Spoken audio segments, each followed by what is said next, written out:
And I don't remember what I said to my on-air partner, Pat. We were talking about it, and I said, you know what? How fast did the Patriot Act, how did they write that? How many pages was that?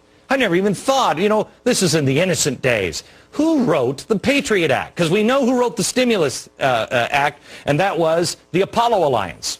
We looked it up. Does anybody here in the audience know who wrote the Patriot Act or when it was written? This will blow your mind. It was written in 1995.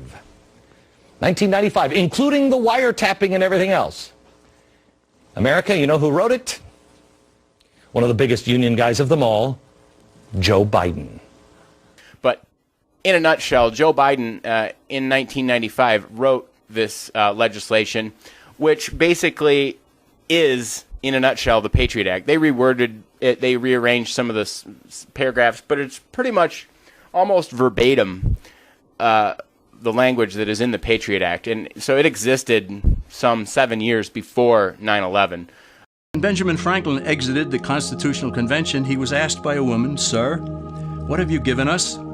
His immediate response was, "A republic, ma'am, if you can keep it." Yet most Americans today have been persuaded that our nation's governmental system is a democracy and not a republic. The difference between these two is essential in understanding Americanism and the American system. Many Americans would be surprised to learn that the word democracy does not appear in the Declaration of Independence or the U.S. Constitution, nor does it appear in any of the constitutions of the 50 states.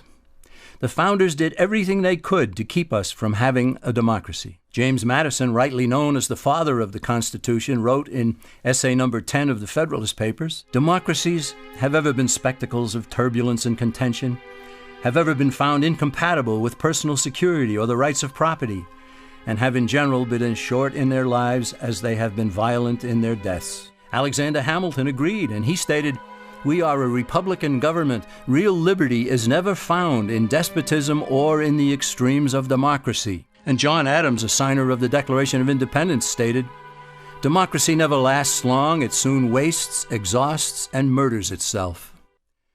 The political spectrum. Many have been led to believe that the political spectrum places groups such as communists on the far left, fascists or dictators on the far right, and political moderates or centrists in the middle. However, a more accurate political spectrum will show government having zero power on the far right to having 100% power on the far left.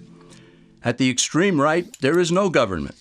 The extreme left features total government under such labels as communism, socialism, Nazism, fascism, princes, potentates, dictators, kings, any form of total government. Those who claim that Nazis and fascists are right-wing never define their terms. This amounts to spreading confusion.